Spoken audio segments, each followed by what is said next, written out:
తూర్పు గోదావరి జిల్లా కడియం నర్సరీ రంగానికి తెలంగాణ ముఖ్యమంత్రిగా కేసీఆర్ ఎంతో తోడ్పాటు ఇచ్చారని ఆయన కుమార్తె ఎమ్మెల్సీ కవిత తెలిపారు. దేశంలోనే గాక ప్రపంచంలో ఎంతో గుర్తింపు పొందిన నర్సరీగా చెప్తూ కడియం నర్సరీలను సందర్శించారు. కడియపులంక శ్రీ సత్యదేవి నర్సరీలో విలేకరులతో మాట్లాడారు. కేసీఆర్ ప్రభుత్వం హరితహారం పేరుతో కోట్లాది రూపాయలు వెచ్చించి మొక్కలను కడియం నర్సరీల నుండి కొనుగోలు చేసిందన్నారు. ఈ ప్రాంతంలో వేలాది ఎకరాల్లో ఈ నర్సరీ విస్తరించి ఉండటం అభినందనీయమన్నారు. దేశంలో ఏ మూలకెళ్లినా కడియం నర్సరీ మొక్కలు కనిపిస్తుంటాయన్నారు. తెలంగాణ రాష్ట్రాన్ని పచ్చదనంతో విరజిల్లేలా కేసీఆర్ అద్భుతమైన హరితహారం కార్యక్రమం నిర్వహించినట్లు కవిత గుర్తు చేశారు. ఈ పథకాన్ని నూతన ప్రభుత్వం కొనసాగించి తెలంగాణలో పచ్చదనం పెంచడంతో పాటు కడియం నర్సరీ రైతులకు అండగా నిలవాలని సూచించింది.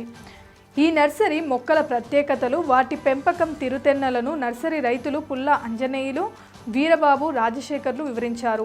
పలు మొక్కలను చూసి కవిత ముచ్చటపడ్డారు. వాటితో ఫోటోలు తీసుకున్నారు. అనంతరం పుల్లా చెంటి నర్సరీ సందర్శించారు. ఆ నర్సరీలో ఏర్పాటు చేసిన అయోధ్య రామ మందిరం కూర్పును పుల్ల పెద్ద సత్యనారాయణ కవితకు చూపించారు. అలాగే పల్ల వెంకన్న నర్సరీని కవిత సందర్శించారు. ఇప్పటికీ ఈ నర్సరీలో పలు రకాల మొక్కలు తమ గార్డెన్లో ఉన్నాయన్నారు. నర్సరీలో పలు విదేశీ స్వదేశీ మొక్కలను తిలకించారు. కవితకు తొలుత నర్సరీ రైతులు పల్ల సత్యబాబు, సుబ్రహ్మణ్యం, గణపతి, వెంకటేశు, వినయ్లు మొక్కను ఇచ్చి ఘన స్వాగతం పలికారు. Please subscribe Pragna Media. Please like, share, subscribe to Pragna Media. Pragna Media, please do like, share and subscribe. Please subscribe to Pragna Media. Please like, share and comment if you like the video. Pragna Media.